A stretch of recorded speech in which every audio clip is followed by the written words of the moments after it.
आज जयराम महतो के सुने खातिर हजारों लोग यह खातिर आवा है कि 29 साल का लड़का 29,000 साल के इतिहास के आधा घंटा में समझाए के रख दे।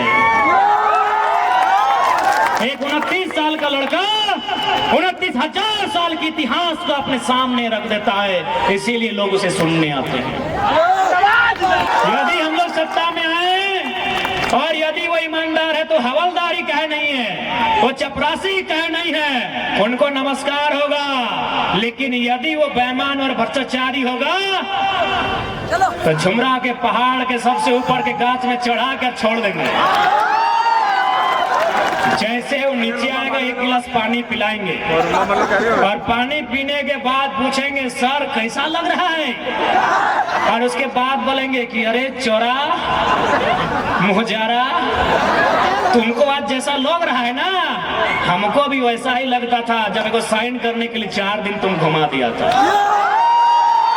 तो एकदम छोड़ने वाले नहीं है, ईमानदारी से बोल रहे हैं, एकदम नहीं छोड़ेंगे। जो करप्टेड लोग होंगे झुमरा में चढ़ा चढ़ा के, गाछ पर चढ़ा चढ़ा के इनका हिसाब करेंगे, इस बात की गारंटी है।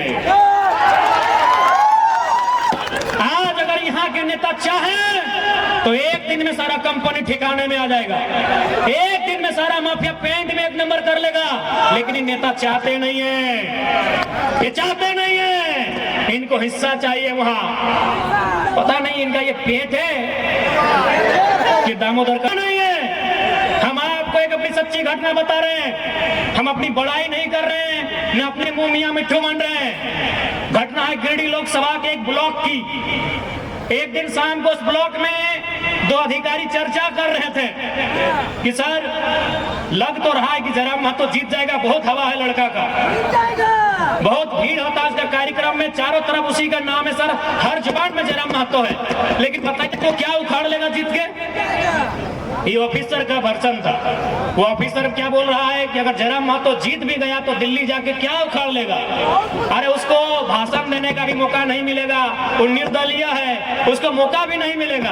तब दूसरा ऑफिसर बोला कि नहीं सर आप बात तो सही बोल रहे हैं, हमको भी यही लग रहा है कि दिल्ली जाके क्या उखाड़ेगा नहीं मालूम, लेकिन सर इतना विश्वास है कि जहां से गिरिडीह लोकसभा का सीमा स्टार्ट होता है, जहां से गिरिडीह लोकसभा सीमा स्टार्ट होता है और जहां खत्म होता है सर, वहां अगर कोई गलत करेगा तो पटक पटक के मार देगा वो। सर उसका भाषण सुने हैं कि नहीं सर? जब सर वो स्कॉर्पियो में खड़ा होता है ना सर, उसका आंख देखे सर, आंख लाल दिखता है। यानी हमको पूरा विश्वास है दिल्ली में क्या उखड़ेगा नहीं मालूम सर, लेकिन जो प्रखंड में जो घुसखोरी चल रहा है ना सर, कसम से बोल रहे हैं एक को उठा के पटकेगा रोड में वो। और उसका लड़का लोग को देखे कि नहीं सर, अपने बया खेपा लड़का है सर उसका टीम में, जान देने से नहीं डरता है सर। तो जो जान देने से नहीं डरता है वो लेने से भी नहीं डरेगा। ये 2 अधिकारी ब्लॉक के बाहर एक दुकान था चाय का, वहां बैठ के चर्चा कर रहे थे कि जयराम महतो दिल्ली में कुछ नहीं उखाड़ पाएगा, हमको भी लगता है, लेकिन यहाँ उखाड़ उखाड़ के फेंक देगा। तो इस बात की आपको गारंटी देते हैं, जिस दिन हम लोग राजधानी में अपना स्थान बनाएंगे उस दिन जो भी करप्टेड लोग होंगे उनको सीधा झुमरा के पहाड़ में ले जाके उल्टा नहीं करवाएंगे, उल्टा उल्टा कैसे घोलटाएंगे,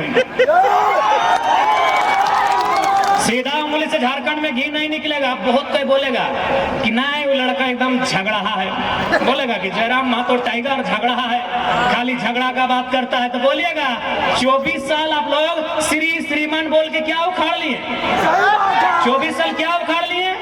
आज भी तो एगो मामूली आदमी थाना प्रभारी के सामने गया है तो ऐसे खड़ा होता है, सर बोलिए कहे बुलाए, आप नौकर है क्या?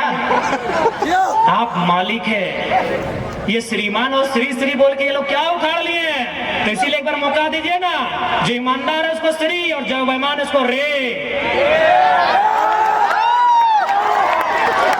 जो ईमानदार है उसको श्री जारदा। आओ पुलिस वाला दादा के बोला है प्रणाम दा, जो ईमानदार है उसको श्री और जो बेईमान है उसको रे। एक बार मौका दीजिए ना, इनको बताएंगे पावर क्या होता है।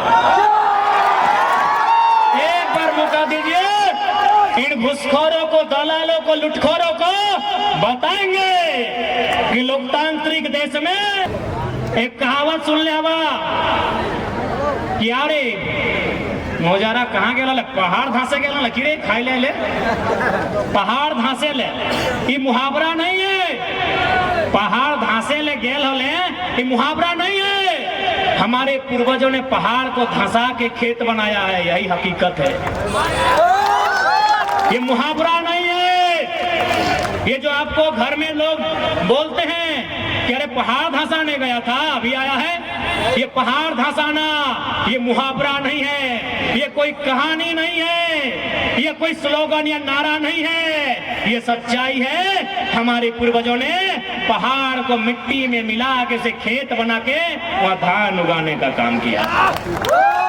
मंत्री 11 गुना 480 यानी 500 से करे है, 11 5 55 यानी 5500। विधायक बच गए 70।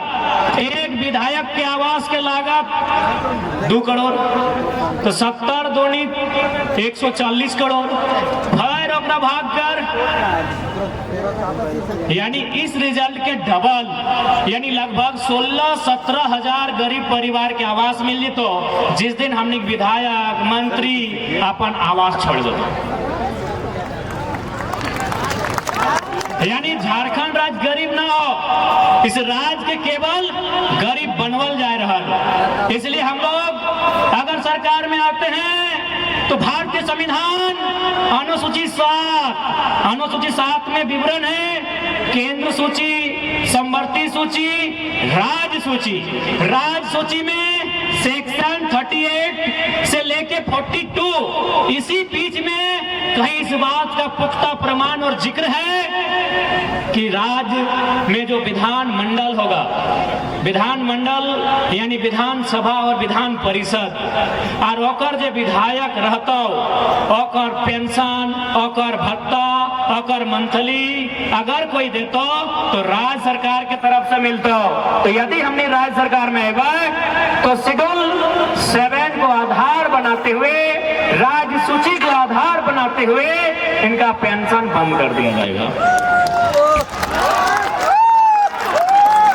पेंशन बंद है चाहिए कि नहीं? अभी फॉर एग्जांपल जैसे एक से पहले 2019 के जो रामगढ़ के चुनाव हलो क्या जीतले हलो?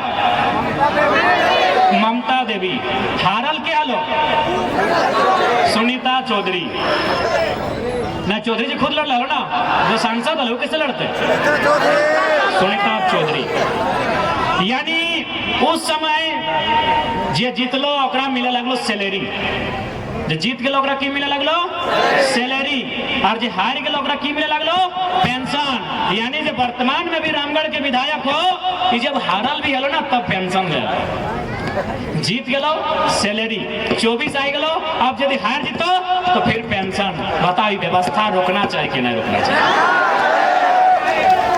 यानी इस देश का पैसा मुट्ठी भर वीआईपी के नाम पे खर्च किया जा रहा है।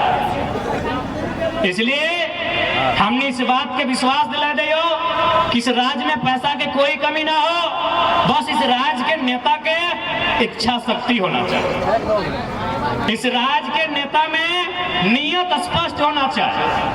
इस राज्य के तमाम नेताओं में दृढ़ संकल्प होना चाहिए इस राज्य को बदलना कैसे है, इस राज्य को सजाना कैसे है, इस राज्य को सुंदर बनाना कैसे है, इस बात का उनमें संकल्प होना चाहिए।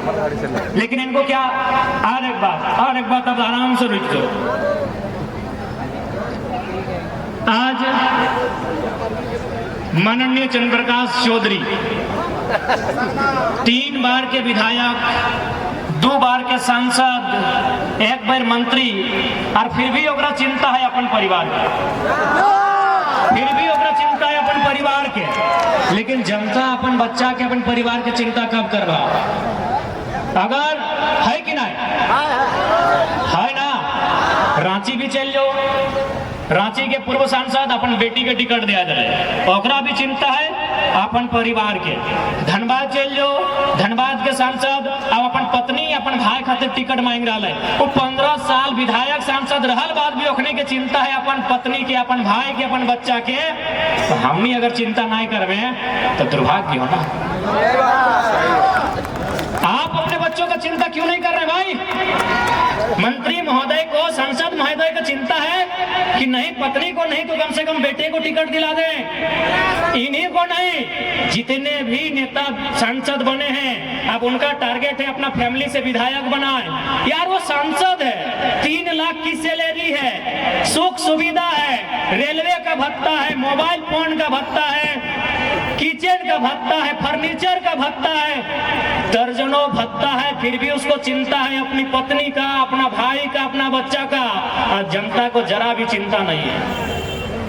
आपको क्यों चिंता नहीं है कि हम जिनको वोट करेंगे वो हमारे बच्चों की पढ़ाई के बारे में चर्चा करें, हम जिनको वोट करें वो हमारे बूढ़ों की दवाई की चिंता करें, हम जिनको वोट करें वो हमारे घर के जवानों की कमाई की चिंता करें।